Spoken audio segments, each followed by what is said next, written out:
fietssnelweg F411, Hulst grensgebied met Sint-Niklaas zone station. Dus de video werd recent geüpload, de link staat onder deze video. Maar dan ook nog even de beelden van februari 2024, dus de andere kant hier, zal ik nog even tonen. De grensovergang via het bos, de Klinkse bossen. Is er inderdaad ook een fietsroute, maar dat is een route, een zandroute.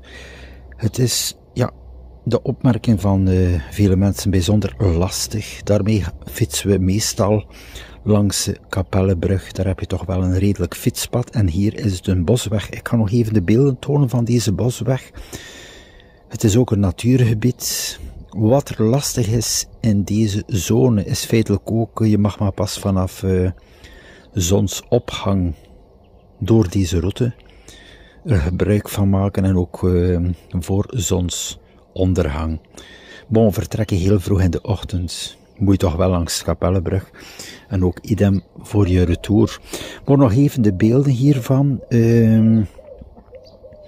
Je kan er natuurlijk wel vlotter door met een mountainbike. Maar het is een lastige route toch. Nog wel even voor de liefhebbers. De route hier van de douanepost, voormalige douane, tot het beginpunt van de stad Hulst. Veel plezier met de video.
Baby, you give me ice and fire.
some kind of butterfly. Baby, you give me midnight. You whip up my appetite.